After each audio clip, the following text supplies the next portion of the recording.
guys, welcome back to my channel. If you're new, make sure to subscribe, and if you're returning, thank you. And in today's video, I'm going to be doing a 5-star reads. Book videos are my favorite videos to film, and I feel like you guys like them the most as well, so that's really exciting. And this is all the books I've rated 5 stars. There might be part 2 to this. There probably will be part 2 to this, like, eventually, once I've read more books and given more books 5 stars, but for now, this is all the books I've rated 5 stars. So let's start with The Song of Achilles, because I've already talked about this book in a previous video. So The Song of Achilles, I rated this book 5 stars. This book is about Greek mythology. It's Patroclus and Achilles. I know I don't say Patroclus right, but I can't say Patroclus. It just sounds wrong to me. So Patroclus and Achilles, and this is their tragedy, their love story, everything. I think this book has the potential to be a classic. I love this book. It's just amazing. I don't want to speak too much on it because I feel like it's one of those books that you really should just experience it on your own. But this book has amazing, amazing quotes. So if that doesn't convince you, I don't know what will. But yeah, read this book. It was amazing. 5 stars, obviously. That's the premise of this whole video. But yeah, I love this book. Next, let's talk about the Dreamland Billionaire series. So the first 2 books in the Dreamland Billionaire series, I both gave 5 stars.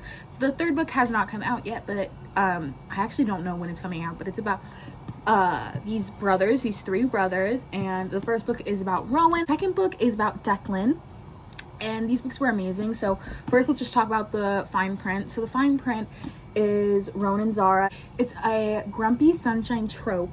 It's also kind of a workplace romance because Zara works at the Dreamland, which is basically like Disney in this world, and Rowan is like a boss there. Guys, I don't remember what his like title is, but like he's really important. Like he inherited like the whole thing. Like anyways, yeah, but basically like he does not want to fall in love. It's kind of one of those, and he obviously ends up falling for Zara, and they're really cute. I just loved this book. It just brought me so much joy and happiness. I love Rowan and Zara. Rowan is, don't get me started on him. Literally love them. But yeah, I'm doing short synopsises because, and not really even synopsises, just short little things, because I do have quite a few books. But yeah, and then we have Terms and Conditions, which was so good. Another grumpy sunshine trope. We love grumpy men. Lauren Asher writes the best grumpy men, I swear. I couldn't say that I like the fine print or Terms and Conditions more. I love them both equally. This book is about Declan and Iris works for Declan, and they end up having a fake dating situation go on, and then obviously with fake dating, the tension, they start to like each other, and yeah. So this book was amazing. I definitely recommend both of these books if you love the grumpy sunshine trope and if you just love grumpy men in general. The next book we have to talk about is a very sad one, 1,000 Boy Kisses. This one I'm really not going to say anything because I really do not want to spoil anything. It's about Poppy and Rune, and it's a childhood best friends to lovers, childhood best friends to enemies to lovers, kind of, but only on his end. Like he had like animosity towards her for like, it's a whole thing. But the girl in this book is super sweet and innocent, and I love that. And I truly loved this story. I loved all the quotes in this story. I cried so much.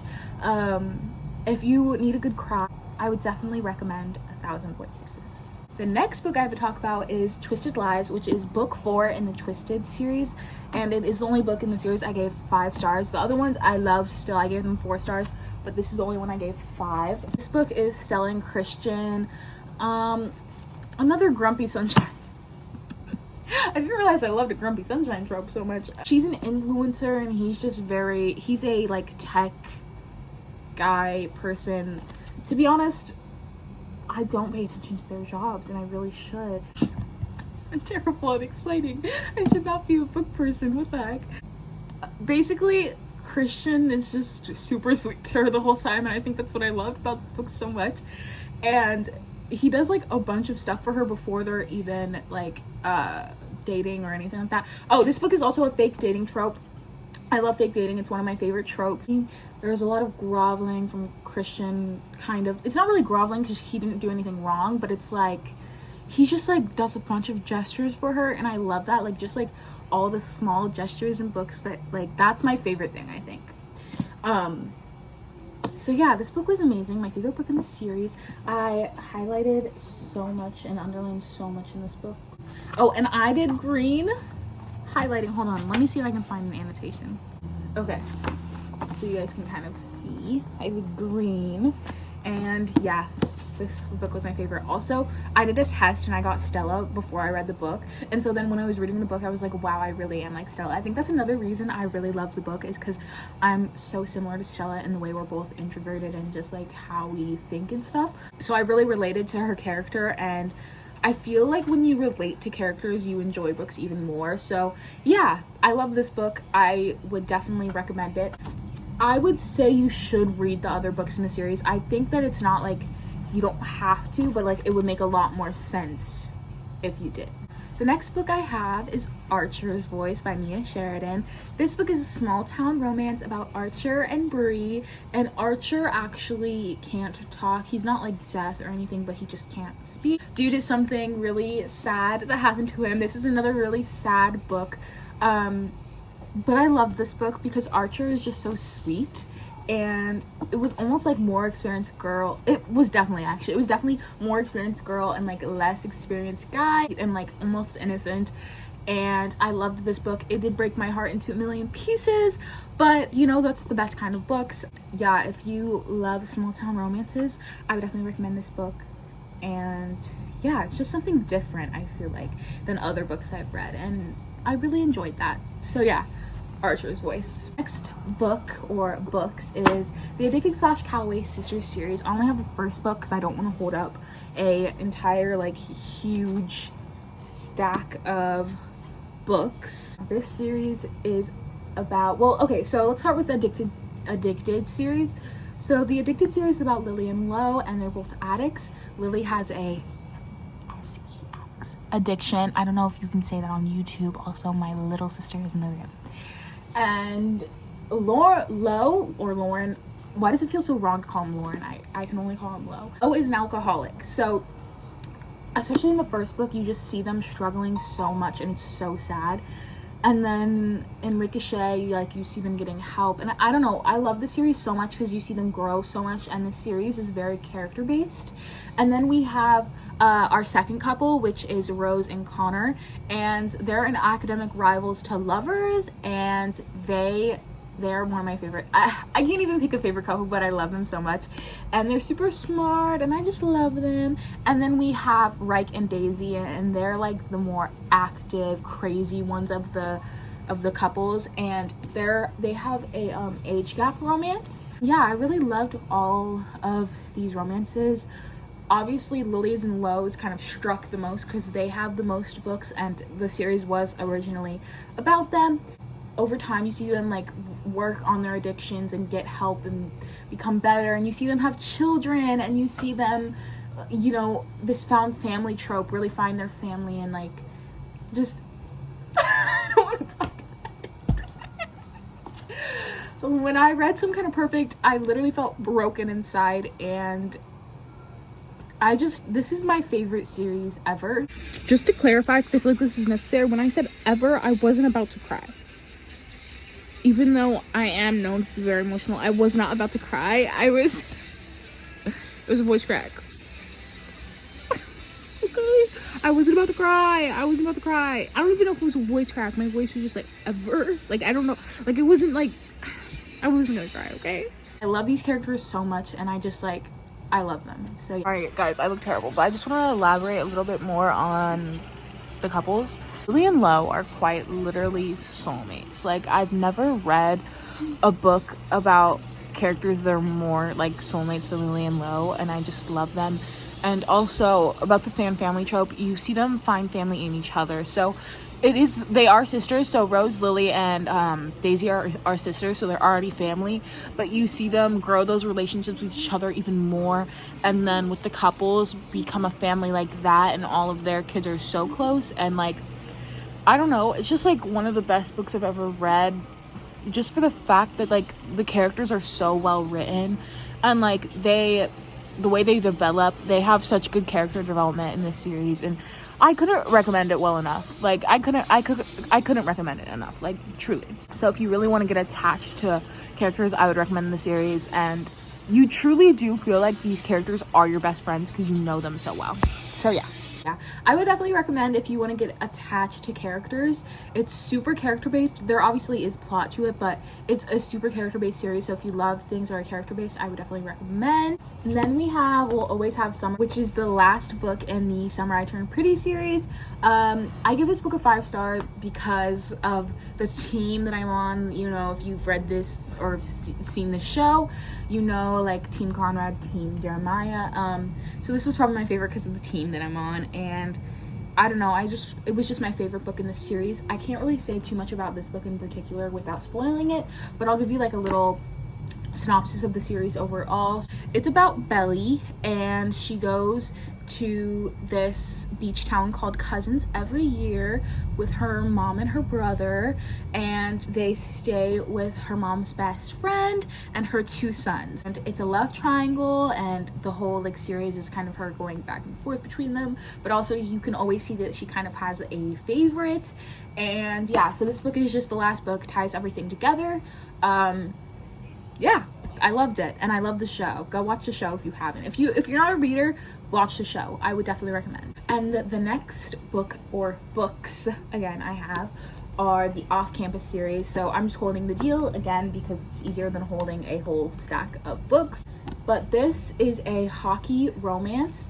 The first book is about Garrett and Hannah. The second book is about Logan and Grace. The third book is about Dean and Allie, and the fourth book is about Tucker and Sabrina. It's a companion novel friend group series. If you love companion novels, I would definitely recommend this series. This series was super popular on TikTok, so if you're a reader like me and you're on Book Talk, you've probably either already read it or heard of it so many times that you don't even want to read it. But honestly, it was amazing. I really loved it. Got me into hockey romances and sport romances, which I'm literally the last person that you would think would like that because I've never played a sport in my life and I despise sports. They find a way to make it interesting, and now I'm a hockey lover. I don't know, but yeah, they're super entertaining. I would definitely recommend. Then we have November 9 by Colleen Hoover. I love this book. This book is about Fallon and Ben, and they become like friends. Like they're like strangers, but then they become friends, and they've only met for one day, and she's moving away, so they decide that on November 9th they're gonna meet up in the same place every year. And over that time, obviously they catch feelings, drama happens. It's pretty sad. The plot twist is crazy in classic Colleen Hoover fashion. Yeah, this book was amazing. I love Colleen Hoover. She's my favorite author, and this just proved to me that Colleen Hoover is gonna do it every single time. Like, she's gonna do it every single time. Then we have Confess. This book was so good. I didn't expect to like it as much as I did. Obviously it's in a 5-star reads video, so I really liked it. I read this book and it literally felt like I was watching a movie. Like, that's how well like it was written. And it's about Auburn and Owen, and Owen basically owns like this art gallery where he makes art out of people's confessions. There's kind of a plot twist in this one, but I don't think it's like huge. But yeah, I love this book. It was really, really good. Our second to last book is Love in Other Words by Christina Lauren. This book was so freaking good, and everyone's saying that Every Summer After is like this book, so I need to read Every Summer After. This book was amazing. Elliot is literally like my dream man, and it's a childhood best friends to lovers. Friends to lovers is my favorite trope, and this book proved it to me. This book literally proved it to me. It's about Maise and Elliot. They meet when they're kids, then they have like a falling out and meet again when they're older, and Elliot actually ends up breaking up with his girlfriend when he sees Maise because he realizes that he's still in love with her. There is a plot twist in this book. This book was just amazing, and I love my favorite chapters of this book. It goes back and forth between like the past when they were like younger, first meeting, best friends, whatever, and then to the present when they're seeing each other again, like and kind of reuniting that reigniting that romance with them. My favorite part of it was the childhood chapters. I really loved it. Just the thought of a childhood romance, like, I just love. So yeah, this book was amazing. I recommend. The final book I rated 5 stars is Marriage for One by Maise. Do not be discouraged by this cover. This book was amazing. It's a fake dating trope. I did get lipstick on it at one point, as you can see. Tragic. It's about Jack and Rose. Titanic names, which you already know it's gonna be good when it has Titanic names. Like, let's be honest. He's super grumpy, super closed off, and she kind of just like really doesn't understand why. But then he starts doing all these little things for her. Like, she has a cafe and he brings her stuff for the cafe, and he's just like, he's super sweet. And it was just one of the best love stories I've ever read, so that's why I gave it 5 stars. Like I said, don't be discouraged by the cover, okay? I know it's a man, I'm sorry, but just read it. That was all the books I rated 5 stars. I hope you guys enjoyed this video. I had a lot of fun making it. I feel like the whole time I was looking off and not looking at the camera. Sorry about that. But yeah, I hope you guys enjoyed this video. Let me know what other like book videos you'd like to see, what trope videos you'd like to see. Yeah, I love you guys so much, and I'll see you in my next video. Bye.